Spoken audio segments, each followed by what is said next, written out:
अस्सलामुअलैकुम दोस्तों, उम्मीद है आप सब खैरियत से होंगे। तो आज का व्लॉग कुछ इस तरह का है कि मैं जा रहा हूं अपने दोस्तों के साथ स्कूल के स्विमिंग पूल।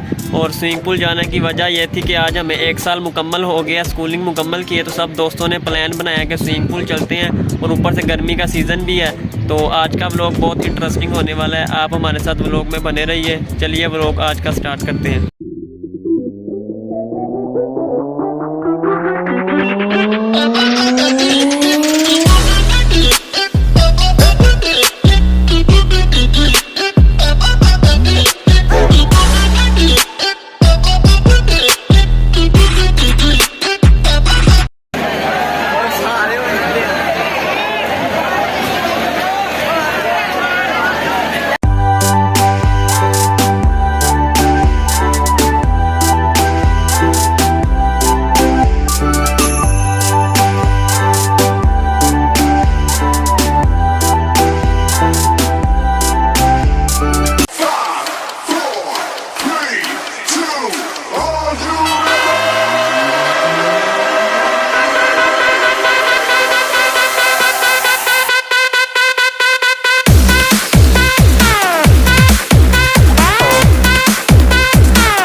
तो आ गए हैं स्विमिंग पूल से नहा के, खाना भी खा लिया, मशरूबात भी पी हैं और स्विमिंग पूल में भी नहा लिया।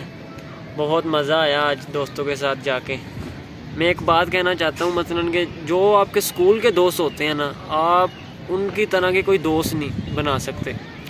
आप कॉलेज में चले जाएं, यूनिवर्सिटी में चले जाएं, गली मोहल्ले में बचपन के दोस्त नहीं। जो आपके साथ स्कूल के लास्ट डेज़, उन दिनों में जो आपके दोस्त होते हैं ना स्कूल में, जो बने होते हैं, जिनके साथ आपने टाइम गुजारा होता है, वो आपके बहुत ही क्लोज दोस्त होते हैं। उनकी तरह के आप पूरी ज़िंदगी में दोस्त नहीं बना सकते। तो बहुत ही मज़ेदार पिकनिक रही हमारी। बहुत ही दोस्तों के साथ मिल बैठ के खाना खाया, बातें शातें की, बहुत मज़ा आया। उम्मीद है आपको भी व्लॉग अच्छा लगा होगा। अल्लाह हाफिज़। अगर आपकी ज़िंदगी में टेंशन है तो आपने परेशान नहीं होना।